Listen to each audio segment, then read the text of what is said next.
இந்த தருணம் அந்த தருணம். தர்மத்தாவின் தவப்புதல்வர் மாங்கனி மாநகருக்கு உங்கள் இதயக்கனி வருகிறார். கோட்டை மாரியம்மன் ஆசியோடு கோட்டையாக்கி தருகிறார். வெற்றி கரம் வருகிறார். தங்கள் கரம்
கரேஜ் தான் எல்லாத்துக்குமே ஒரு பேஸ்.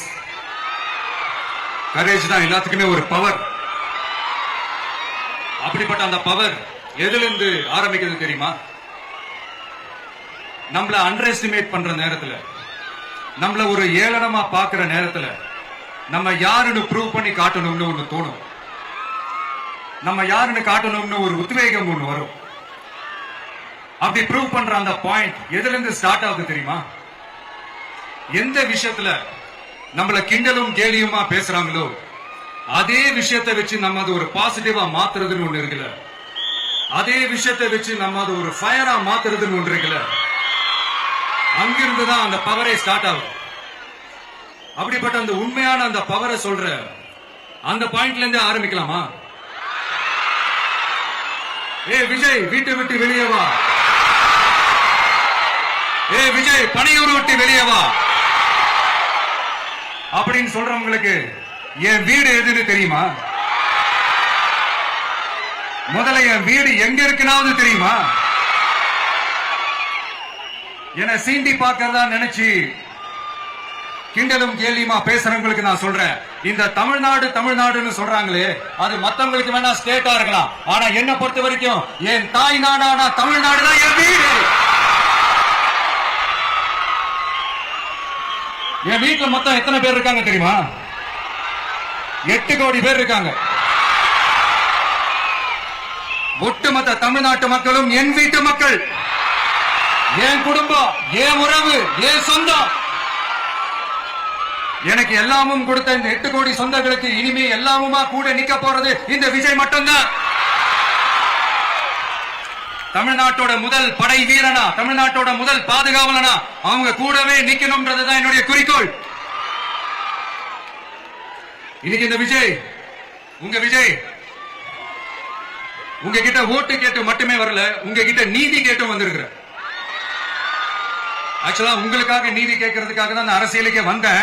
ஆனா இன்னைக்கு நான் உங்ககிட்ட நீதி கேட்கறதுக்காக வந்திருக்கேன். இந்த விஜய் என்னங்க தப்பு பண்ணா? தன்னை நேசிச்ச தன்னுடைய மக்களுக்காக அரசியலுக்கு வந்தா அது ஒரு தப்பா?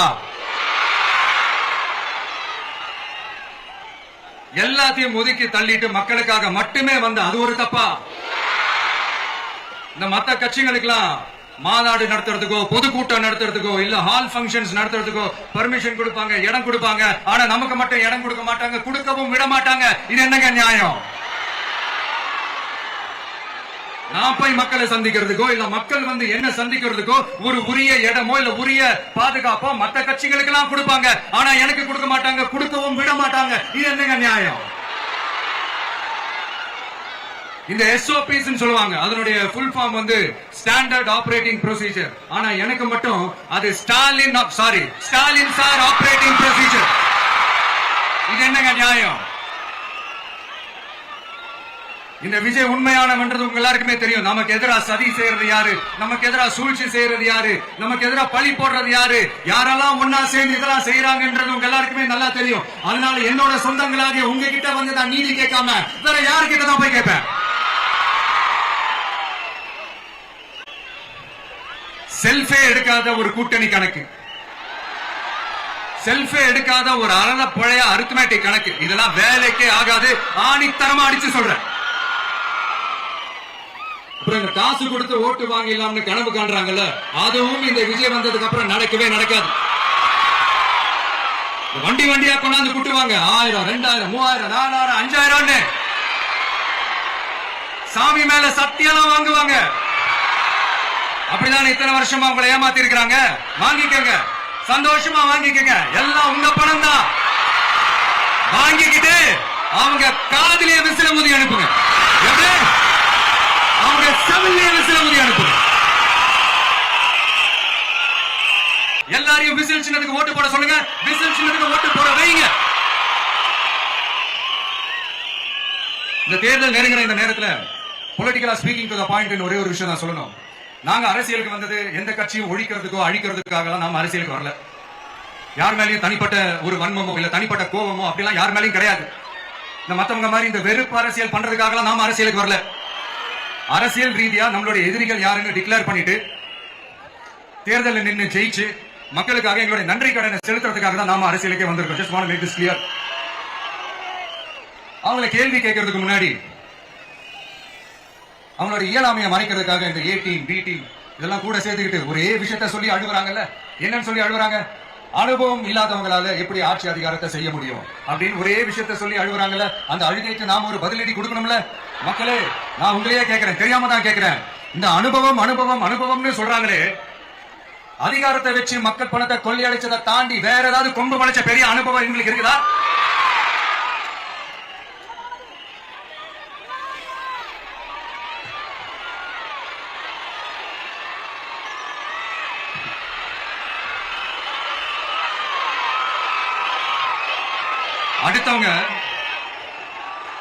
அடுத்தவங்க ஆரம்பிச்ச அரசியல் கட்சியில அடுத்தவங்களுடைய அட்ரஸ்ல அரசியல்வாதிகளா இருந்துட்டு இருக்கிற இவங்க எல்லாருக்கும் ஒரு சவால். என்ன மாதிரி தனியா என்ன மாதிரி சொந்தமா ஒரு கட்சி ஆரம்பிச்சு 1% அட்லீஸ்ட் 1% வாக்கு வாங்கி காட்டுற அங்க தில் இருக்குதா, திராணி இருக்குதா? 30 வருஷமா மக்கள் இயக்கமா இருந்து இன்னைக்கு மிகப்பெரிய ஒரு அரசியல் கட்சியா வளர்ந்து இந்த கூட்டணி கட்சிகள் மட்டுமே நம்பி இருக்கிற 75 வருஷ கட்சி 50 வருஷ கட்சின்னு இன்னைக்கு ஆட்சி அதிகாரத்தில் இருந்துட்டு இருக்கிற இவங்க எல்லாரையும் மீறி இன்னைக்கு களத்துல தனியா நின்னு இந்த 2 வருஷத்துல முதன்மை சக்தியா வளர்ந்து 30% தாண்டி இன்னைக்கு மக்கள் ஆதரவை பெற்றிருக்கிற நமக்கு அனுபவம் இல்லையா? உங்களுடைய அனுபவம் என்னன்னு சொல்லட்டுமா? கட்சி ஆரம்பிச்ச அண்ணாவை மறந்தது, கட்சி ஆரம்பிச்ச எம்ஜிஆர் அவர்களை மறந்தது, கட்சியை வளர்த்த ஜெயலலிதா மேடம் அவங்களை மறந்தது. இவங்க எல்லாரும் சொன்ன விஷயங்கள், பேசின விஷயங்கள், எதையெல்லாம் ஃபாலோ பண்ணணும்னு சொன்ன விஷயங்கள் எல்லாத்தையும் மறந்தது. இவங்களுக்கு நமக்கு அனுபவம் இல்லையா? நமக்கு அனுபவம் இல்லதான். கொள்ளை அடிக்கிறதுல எங்களுக்கு அனுபவம் இல்லதா? அதெல்லாம் எங்களுக்கு சுட்டுப்பட்டாலும் வராது. 4.5 வருஷம் ஆச்சு, 4.25 வருஷத்துக்கு மேல ஆகுது. இப்போ ஒவ்வொரு வீட்டு கதவையா தட்டி உங்கள் கனவுகளை சொல்லுங்கள், உங்கள் கனவுகளை சொல்லுங்கள், நாங்கள் அதை நிறைவேற்றி காட்டுறோம். இல்ல, ஸ்டாலின் சாருக்கு மக்கள் சார்பா ஒரு கேள்வி. மக்களுடைய கனவு என்னன்னு உங்களுக்கு தெரியுமா சார்? அது சரி, அவங்க என்ன நினைக்கிறாங்கன்னு உங்களுக்கு தெரியாது. அதுக்கப்புறம் எப்படி அவங்க கனவுகளை பத்தி உங்களுக்கு தெரியும்? மக்களோட கனவு என்னன்னு நான் சொல்லட்டுமா சார்? 2019, 2021, 2024 இந்த 3 தேர்தலையும் மக்கள் உங்களுக்கு வாக்களிச்சதுக்கு காரணம் நீங்க மக்களுக்கு ஏதாவது நல்லது செய்வீங்கன்னு நம்பிதான். ஆனா நீங்க மக்களுக்கு கொடுத்த பைசு மக்களுக்கு பாதுகாப்பே இல்லாத மக்கள் விரோத ஆட்சி. அந்த மக்கள் விரோத ஆட்சியை அகற்றிட்டு அந்த இடத்தில் தமிழக வெற்றி கழகத்தை ஆட்சி பீடத்தில் அமைக்கணும் அப்படின்றதுதான் மக்களுடைய ஒரே கனவு. இந்த மக்கள் விரோத திமுக அரசை நிலைக்க கூடாது அப்படின்றதுதான் மக்களுடைய ஒரே கனவு. 100% தூய சக்தி டிவிக்கு ஆட்சி அமைக்கும். அதுல உங்களுடைய கனவுகள், உங்களுடைய ட்ரீம்ஸ் எல்லாமே ஃபுல்ஃபில் ஆகும், நிஜமாகும்.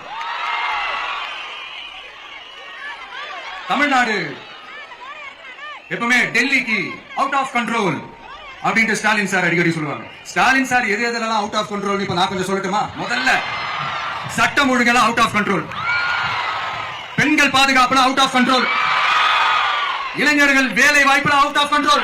மொத்தத்தில் அவரோட ஆட்சியே ஒரு அவுட் ஆஃப் கண்ட்ரோல். இந்த வருஷம் பிகினிங்ல சட்டசபையில பேசும்போது சொல்றாங்க, மக்கள் எல்லாரும் ரொம்ப மகிழ்ச்சியா இருக்கிறாங்க, அதனால நானும் ரொம்ப மகிழ்ச்சியா இருக்கிறேன் அப்படின்னு. மக்கள் சந்தோஷமா இருக்கிறத பாக்குறது கூட ஒரு சந்தோஷம் தான் சார், அது யாரும் இல்லைன்னு சொல்லல. அப்படி உண்மையிலேயே மக்கள் உண்மையிலேயே சந்தோஷமா இருக்கிறாங்க அப்படின்னா ஏன் சார் விவசாயிகள் போராட்டம் நடக்குது? ஏன் சார் மீனவர்கள் போராட்டம் நடக்குது? ஏன் தொழிலாளர்கள் போராட்டம் நடக்குது? தூய்மை பணியாளர்கள் போராட்டம் ஏன் நடக்குது? அங்கன்வாடி ஊழியர்கள் போராட்டம், செவிலியர்கள் போராட்டம், மருத்துவர்கள் போராட்டம், மாற்றுத்திறனாளிகள் போராட்டம், அரசு ஊழியர்கள் போராட்டம், ஆசிரியர்கள் போராட்டம், இடைநிலை ஆசிரியர்கள் போராட்டம், பகுதி நேர ஆசிரியர்கள் போராட்டம், இதெல்லாம் உங்க ஆட்சியில மக்கள் மகிழ்ச்சியா இருக்காங்கன்றதுக்காக நடக்கிற போராட்டமா சார்? எனக்கு தெரிஞ்சு மக்கள் சந்தோஷமா இருக்கிறாங்கன்னா பொங்கல் வச்சு கொண்டாடுவாங்கன்னு கேள்விப்பட்டிருக்கேன். உங்க ஆட்சியில தான் போராட்டம் நடத்தி அவங்களுடைய மகிழ்ச்சியை வெளிப்படுத்துறாங்கன்னு நினைக்கிறேன். இன்னும் தீரவே தீராத பிரச்சனைகள்னா இருக்கிற இடம் பிரச்சனை, பாக்குற வேலை பிரச்சனை, பண்ற தொழில் பிரச்சனை, விலைவாசி பிரச்சனை, தண்ணி பிரச்சனை, பஸ் வசதி இல்லைன்ற பிரச்சனை, ரோடு சரியில்லைன்ற பிரச்சனை, ஆஸ்பத்திரி சரியா இல்லைன்ற பிரச்சனை, இப்படி எல்லாம் ஒரு அடிப்படை விஷயங்களே பிரச்சனையா இருந்தா அப்ப ஆளுங்கட்சின்னு ஒண்ணு எதுக்குதான் இருக்கிறாங்க அப்படின்னு தானே மனசுல தோணும் மக்களுக்கு. ஆட்சிக்கு வரதுக்கு முன்னாடி தான் பொய் பொய்யா அடிச்சு விட்டீங்க. இப்ப ஆட்சியை விட்டு போகும்போது கூட பொய் பொய்யா பேசுறீங்களா சார்? என்ன சார் இது? மாத்தி மாத்தி பேசுறதுல நீங்க வேற லெவல் தான் சார். ஆட்சிக்கு வந்த அடுத்த வருஷமே 2022ல 70% வாக்குறுதிகளை நிறைவேற்றிட்டோம்னு சொன்னாங்க. அப்புறம் போன வருஷம் 90% வாக்குறுதிகளை நிறைவேற்றிட்டோம்னு சொன்னாங்க. அப்புறம் இந்த வருஷம் 505 வாக்குறுதிகளை 404 வாக்குறுதிகளை நிறைவேற்றிட்டோம். கிட்டத்தட்ட ஒரு 80% வாக்குறுதிகளை நிறைவேற்றிட்டோம்னு சொன்னாங்க. முதல்ல 70, அப்புறம் 90, அப்புறம் 80. இன்னும் தேர்தல் நெருங்க நெருங்க அது 60, 50, 40, 30, 20ல போய் நிற்கும் நினைக்கிறேன். அதையும் அவரே அறிவிப்பாரா என்னமோ எனக்கு தெரியல. முதல்வர் ஸ்டைலியே சொல்லணும்னா, பொய்யிலேயே பிறந்து பொய்யிலேயே வளர்ந்த புலவர் பெருமானே, குஞ்சாத திருத்தி சொல்றேன், புலுகர் பெருமானே. அது இன்னும் பொருத்தமா இருக்கு. அவருடைய அண்ட புழுகு, ஆகாச புழுகு என்ன தெரியுமா?